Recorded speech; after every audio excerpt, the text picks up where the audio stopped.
Comunidad e institución miran hacia el mismo horizonte simbólico, pero de ese mirar surge la tensión, ya que, mientras la institución afirma los significados que cristalizó el pasado, la comunidad se entiende como creadora de significados. Dialéctica semejante a la que encontramos en el Antiguo Testamento entre el pueblo de Israel como nación y Estado, y por un lado, y el resto, la Santa Semilla, por el otro. Semejante también a la dialéctica entre sacerdotes y profetas. El sacerdote privilegia los significados funcionales sobre las instituciones, mientras que el profeta lo hace con los significados disfuncionales. El sacerdote desea preservar lo que es, el profeta desea que sea creado lo nuevo. El primero construye templos sobre lo actual, el segundo construye tiendas, pues su conciencia se abre hacia lo posible. La comunidad se afirma en la fidelidad a una vocación originaria que fue petrificada por la institución. Desea recuperar el carisma que creó a la institución y que fue posteriormente eliminado por ella. Eso lo escribe Rubén Alves aquí en su texto Dogmatismo y Tolerancia en las páginas 61 y 62, refiriéndose a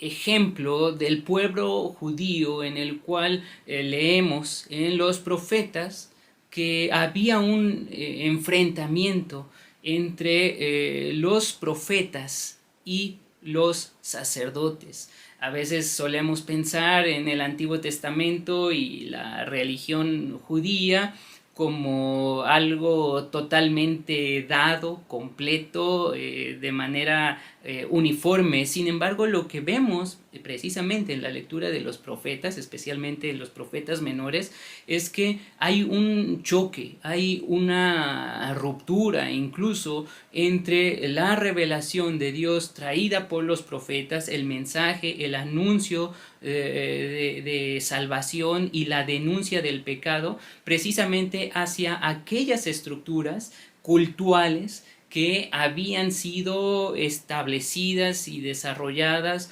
por el sistema cultural sacerdotal. Encontramos allí una polémica entre los profetas que condenan el pecado de los sacerdotes que han obrado impíamente, idolátricamente, injustamente en lo social. En todas las dimensiones viene esa denuncia profética.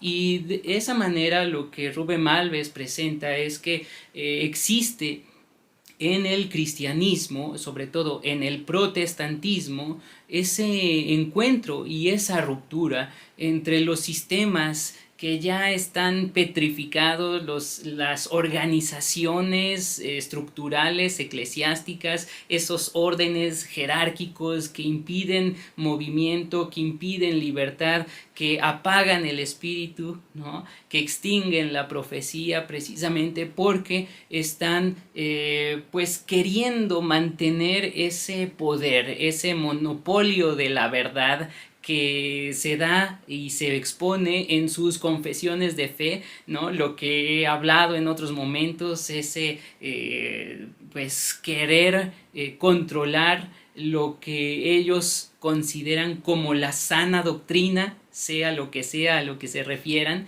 y no dan espacio para escuchar, para otras voces, cualquier otra propuesta que se salga apenas un poco de ese marco de doctrinas ya es considerado como herejía. Y quiero leer el siguiente párrafo ahí entre la página 62 y 63 que continúa precisamente desarrollando esto. El nuevo universo del discurso sobre la comunidad contiene una serie implícita de herejías. Pero no se asuste con esta palabra. No es algo que se sitúa en el plano de la verdad como oposición a ella, sino en el plano del poder. Los ortodoxos son los fuertes, los que tienen el poder para decir la última palabra. Por eso se definen como portadores de la verdad y a sus adversarios como portadores de la mentira. La herejía es la voz de los débiles. Desde el punto de vista de los sacerdotes, los profetas fueron siempre herejes. Para los fariseos y escribas, Jesús fue también un hereje.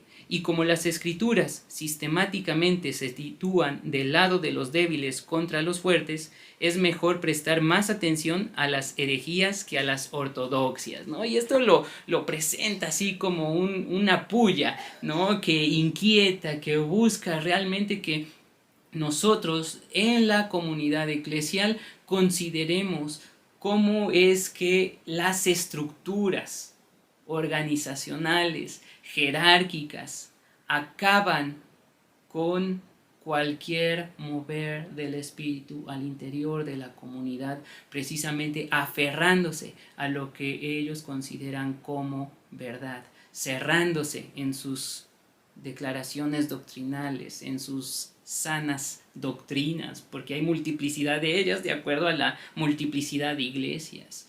Y presenta hacia el final, en la página 158, entonces un acercamiento a la comprensión de las iglesias protestantes en América Latina. Dice en la página 158, su esencia de la comunidad o de las comunidades se revela fenomenológicamente. Una descripción así de las comunidades eclesiales nos permite clasificarlas en dos tipos fundamentales. 1. Comunidades de esencia mesiánico-profética, orientadas hacia el futuro. 2. Comunidades de esencia sacerdotal, vueltas hacia el pasado. Y en ese sentido, lo que propone entonces Rubén Alves es considerar que estas estructuras eclesiales que se han mantenido así por años necesitan tener esa voz profética en medio de ellas. Si por un lado se excluye esa labor profética, entonces lo que se va a tener es simplemente una cerrazón. Y aquellos que son parte de ese movimiento profético van a encontrarse con la ruptura o la permanencia en esa institución. Es decir, o se permanece en esa iglesia organizada estructuralmente de manera jerárquica, en la cual no hay cabida para otro tipo de teología, donde ya todo está cerrado, donde ya todo está dicho y simplemente se pasa a congregarse allí esperando que algún día cambie, o se rompe esa relación y se llega a formar entonces otra comunidad que tenga esa expectativa, que tenga esa labor profética de denuncia del pecado en todas las dimensiones sociales, económicas, políticas, y el anuncio del evangelio abierto a todos.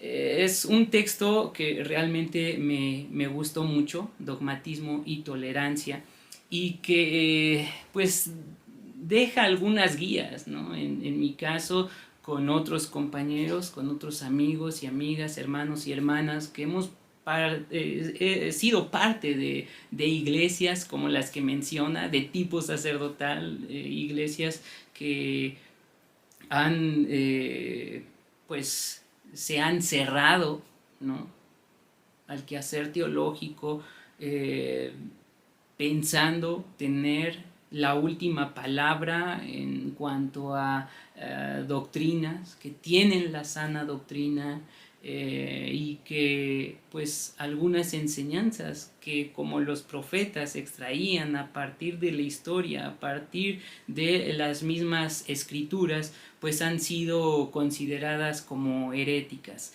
En ese sentido, pues tenemos esta nueva comunidad en Sanctorum Communion, y es una manera de hacer frente precisamente a esas estructuras eclesiásticas totalmente jerárquicas, el poder considerar simplemente el texto bíblico y exponerlo sin una denominación a la cual se pertenezca, pero eso no es fácil y por supuesto nos ha ganado pues muchas críticas, ¿no?, incluso de hermanos y hermanas en la fe bastante cercanas, donde piensan, no, ustedes no son una comunidad porque no se organizan de esta y de esta y de esta manera, porque no tienen esta estructura estructura, no tienen un templo, no tienen esta organización que nuestra denominación sí se tiene, y nociones a veces bastante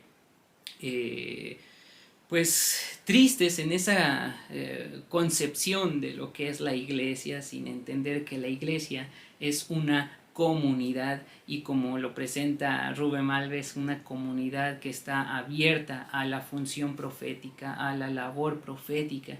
Y entre paréntesis, esto no debe de entenderse como el movimiento profético actual, ¿no? De esos ministerios quíntuples donde hay vaticinios, no, sino se refiere a la denuncia del pecado y el anuncio del evangelio tal como lo tenemos en el Antiguo Testamento y precisamente en la misión de Jesús. Así que pues ahí está un texto fundamental, dogmatismo y tolerancia, que nos deja líneas de reflexión, guías para poder realmente considerar nuestra historia como protestantes y aquello que viene, hacia dónde vamos. Gracia y paz.